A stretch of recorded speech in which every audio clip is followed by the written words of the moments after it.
अगला देखते हैं हम कर्णवेद विद्यारंभ। अगला विद्यारंभ देखते हैं। कहा गया विद्यारंभ 5वें वर्ष उपनयन से पूर्व होना चाहिए। इसमें जो संदर्भित इष्ट देवता है उनकी पूजा करके गुरु विद्यारंभ संस्कार करवाता है। इस संदर्भ में भी अलग अलग जो स्मृतिकार हैं उनके अलग अलग मत रहे हैं।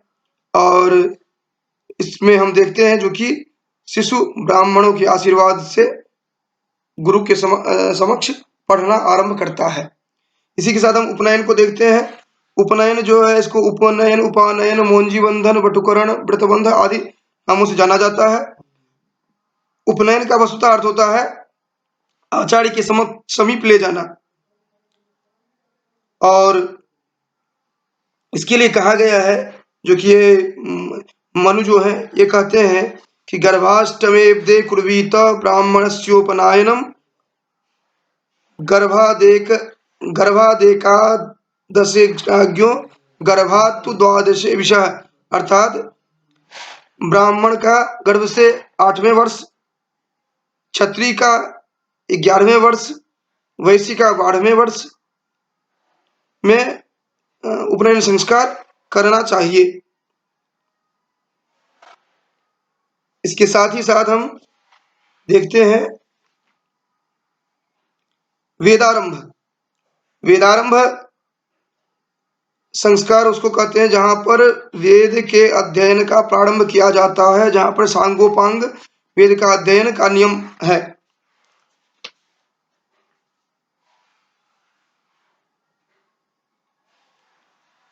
यहाँ पर वेदारंभ जो होता है वह उसका आरंभ गायत्री से किया जाता है। इसके बाद हम देखते हैं केशांत। केशांत को गोदान संस्कार भी कहते हैं। मनु के अनुसार ब्राह्मण के गर्भ से 16वें वर्ष में, क्षत्रिय का गर्भ से 20वें वर्ष में, वैश्य का गर्भ से 24वें वर्ष में केशांत कर दिया जाता है। केशांत।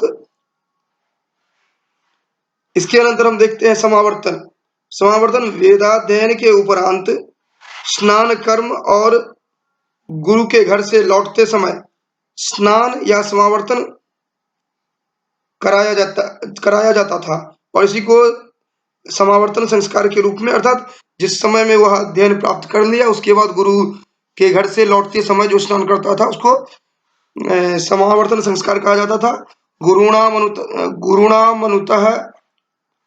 गुरुणानुमतः स्नात्वा समावृत्तो यथाविधि उद्वहे द्विजो भार्याम सवर्णाम लक्षणान्वितम। कह रहे हैं जो कि द्विज जो है वह गुरु से आज्ञापित होकर के अपने प्रयोक्त विधि से व्रत समाप्ति सूचक जो स्नान है उसको करके घर लौट जाता था। और शास्त्र के नियमानुसार समान वर्ण वाली जो अर्थात सवर्णा जो कन्या है उनके साथ विवाह करवाया जाता था। इसी तरह हम विवाह संस्कार को देखते हैं। विवाह संस्कार जो है वह सभी संस्कारों में सर्वोत्कृष्ट माना गया है। और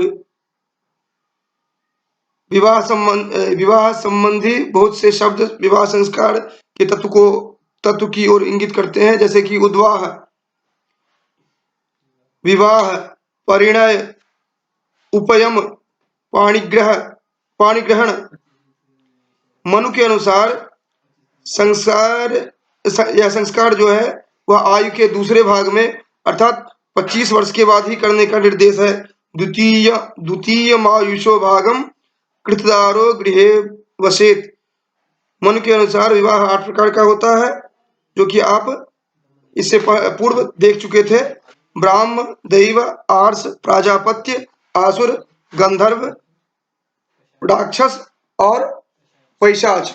और ये जो 25 वर्ष की बात है वो आप बहुत अच्छा मूवी में देखते हैं जहां पर कि कहता है अब तो 25 वर्ष बीत गया है पड़ोसन मूवी में, जो कि अब तो मैं 26 वर्ष का हो गया हूं। अब हम अंतिम जो संस्कार है जिसको अंतिम संस्कार भी कहा जाता है, अंत्येष्टि भी कहा जाता है। प्रारंभिक जो 15 संस्कार देखे हमने वे सभी संस्कार इहलौकिक थे, इस जन्म के लिए थे, ऐहिक जीवन को पवित्र और सुखी बनाने के लिए थे। लेकिन ये अंतिम जो संस्कार है वह पारलौकिक सुख के लिए है। यह भी एक अनिवार्य संस्कार माना गया है और इसमें उसी तरह का प्रावधान है जैसे कि यज्ञाग्नि के द्वारा शरीर दग्ध होता था, उसी तरह दाह संस्कार की कल्पना की गई। ये निखाता, ये परोपता, ये दग्धा, ये चोदिता, इस तरह अथर्ववेद जो कह रहा है। तो इसके अनुसार जो शवदाह जो है वह वर्तमान में भी प्रचलित है, हालांकि उसका भी स्वरूप बदल गया है। अलग अलग स्थलों पर आप अलग अलग तरह से दाह संस्कार को भी आप देखते हैं, दाह संस्कार को देखते हैं। अलग अलग परंपराओं में अलग तरह से दाह संस्कार की मान्यता है। और वर्तमान में तो इसका स्वरूप और भी बदल गया है, जो कि आप विद्युत शवदाह गृह जो है वहां पर बिल्कुल अलग ये प्रावधान हो गया है। तो इस दृश्य हम देखते हैं जो कि ये संस्कार जितने भी हमने प्रारंभ से लेकर अंतिम संस्कार तक देखे, उसमें 15 ऐहिक जीवन से संदर्भित और 16वां पारलौकिक जीवन से संदर्भित है। और ये सभी संस्कार देश काल परिस्थिति के अनुसार बताए गए, जिसका कि मॉडिफिकेशन बाद में हम देखते हैं। किंतु वर्तमान समय में भी ये सभी संस्कार उतने ही प्रासंगिक हैं जितने कि ये प्राचीन समय में थे। सिर्फ इसका जो इसकी प्रक्रिया जो है वह केवल बदल गई है, या प्रक्रिया में अंतर स्वीकार्य है, किंतु इसका जो लक्ष्य है उस लक्ष्य को पूर्ति के हेतु जो जो आवश्यक है उसमें समझौता नहीं किया जा सकता है। क्योंकि ऐहिक जीवन के सुख शांति समृद्धि जो है ये इन्हीं संस्कारों पर ही निर्भर है। वह जातक जो होगा वह किस तरह स्वस्थ रहेगा, किस तरह वह अच्छे संस्कारों वाला होगा, किस तरह वह अच्छे समाज का निर्माण करेगा, कैसे वह अपने परिवार को देखेगा, कैसे अपने समाज को देखेगा, कैसे एक स्वस्थ राष्ट्र का निर्माण करेगा, ये सभी इन 15 जो संस्कार हैं उससे संदर्भित है।